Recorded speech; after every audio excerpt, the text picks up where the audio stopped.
In this part of section 5.3, we're going to take our fundamental theorem of calculus, we're going to expand it a little more, and we're going to now talk about what we call the average value. Recall that if we wanted to find the average of n numbers, what we would do would be to find the sum of all those numbers and then divide by n. But what we want to know is how would we find the average value of a continuously changing function? For example, let's say that f of t is a temperature during a time period of 24 hours, and at any time t, f of t would represent the temperature, and we want to know what is our average temperature during this time. So what we could do is take that 24-hour period and divide it up into n equally spaced out times, and then find f of t sub 1 plus f of t sub 2 plus all the way out to f of t sub n, and divide that by n. So as our n gets larger, our approximation would actually get better. So what we could do then is then look at saying, well, our change in time, delta t, would actually be 24 hours divided by n partitions, or n different time periods.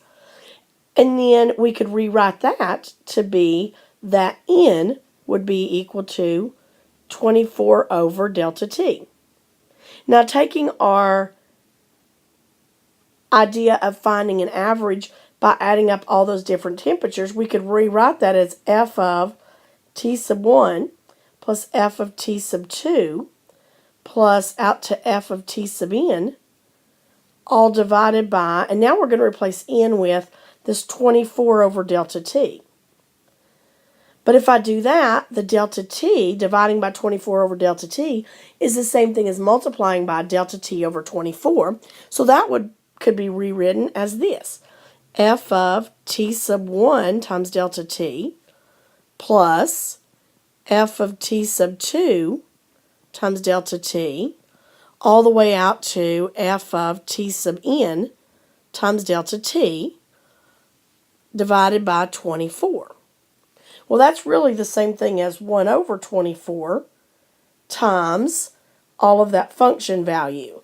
So f of t sub 1 delta t plus f of t sub 2 delta t,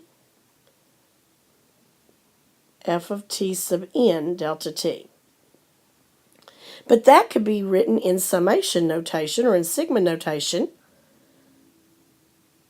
as n equals 1 to infinity f of t sub n times delta t.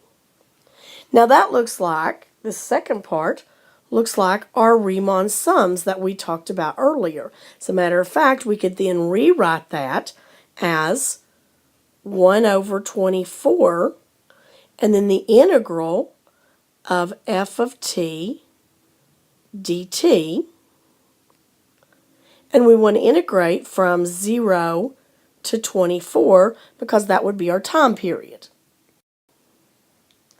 So let's take a moment and take what we just did with our temperature and make it into more of a generic form that will come up with our formula for average value of a function from a point A to a point B.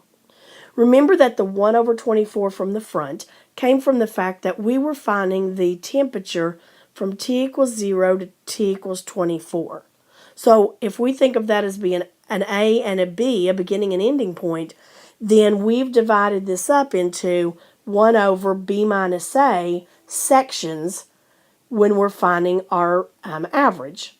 So then I want to do my integral from a to b of f of x dx. Remember, that came from our sigma notation that we had f of t sub n times delta t, and that became our integral. Now, if I keep in mind that, let's say our average value, and we'll call that a, is equal to this formula, 1 over b minus a, the integral from a to b of f of x dx, then I could actually rewrite that as b minus a times the average value would be equal to the integral from a to b of f of x dx. So to give us a graphical interpretation of that, let's look at this picture that we have here. So here's our function f of x. And here is the distance b minus a.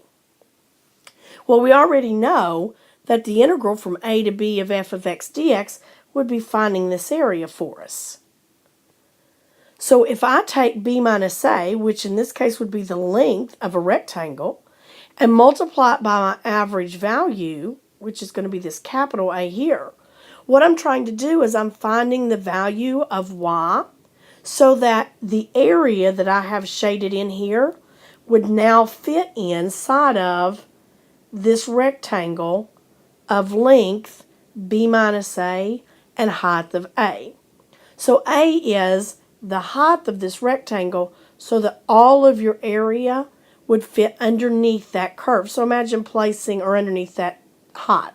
So imagine placing this part, this area here at the top, into this section here and filling it in and making an entire rectangle. So graphically, that's what you're doing when you're finding the average value.